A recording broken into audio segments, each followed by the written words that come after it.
quick introduction to CFX in MI Studio.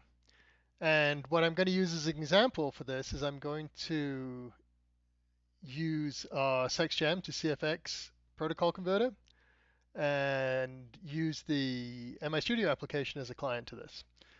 So for SECS you have in our example here, we have the number of CEIDs, we have some reports that have been created,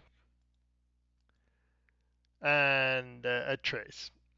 There are, of course, a number of VIDs which are part of the report IDs. Now, these reports have been attached to some of the events, and so I've got data. It's a fairly typical SexJam application. What's different here is that at the bottom of this application, I've added the CFX mapping, and the node here provides a definition of the CFX broker and usernames, passwords, and the various configurations for that. Then for each of the steps going through a process, I want to provide a CFX mapping that maps from SexGem to CFX. Now, I have a complete set of these, so I can map to units arrived, initialized, departed, work started, and the various different steps, so I can keep a consistent process flow between implementations of SexGem. All I've got in this simple demo is I have units arrived and units departed.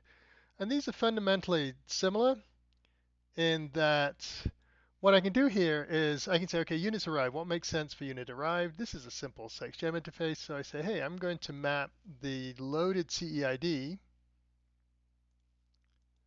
to the units arrived CFX message. And then I have a number of variables I can add to that if they're available. Here I put the lot ID as the Hermes identifier. If I had lanes or unit counts or other variables, or I can choose what I want to map to the various things, various elements. Similarly for units departed, I simply map that to my completed event. And here I've said the primary identifier is going to be the lot ID. So as I say, I could add the rest of the process flow in here. There are two other things that are significance here. One is the reading recorder CEID. And what that does is that simply maps every CEID to readings recorded message. So whenever any CEID is going to come in, it's going to send out a list of readings and it's going to send out the identifier for what readings were available there, including the CEID and the report names. The other thing is fault sender. And the fault sender is a similar thing, but it's for alarms. So for any alarm that occurs in SexJam, this will send out a fault message to CFX. The final thing is that I want to be able to do is I want to be able to control the SEX interface from CFX. So here we have the modify station parameters client, and by sending a JSON string to that, I can fire any message in here. But in this particular case, I'm going to go for the S2F41, the start command. So in Transix, I've already connected directly to the standalone simulator here. This is just a simple gem simulator.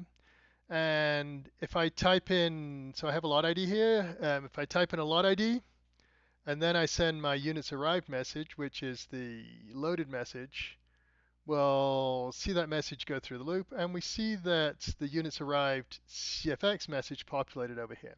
How did that happen? In MI Studio, we have the complete suite of CFX messages. And what I have here is I've dropped a units arrived client on the screen. So this is going to pick up any unit arrived client messages from the CFX interface. And it simply puts the values out for the Hermes identifier to the enunciator, and we see that as the lot ID for the value here. For readings recorded, the same basic thing, except I'm putting out just the raw JSON here, so we see the JSON appear as in the screen. And so this I can do for any of these messages. We see the completed message will send a slightly different message here. I'm not recording that on the screen because that would be the units departed. And so I have a complete SECSGEM to CFX converter here. The one thing left is I said I wanted to send a message to the SECSGEM interface and cause a SECSGEM S2F41 to be sent. For that, we have a JSON string here, and what this JSON string basically says is that in this host command start message, set the PPID name parameter to recipe name and send that value. So here we go. I have dropped this on the screen. I've hooked it up to a button. I've hooked it up to that string. And so simply by pushing this button, I can send that. I can send that S2F41 message to the application. So that's coming through this component here, and it's sending this message. And so that's the quick introduction. Feel free to ask any questions, and be happy to provide you with a full demo.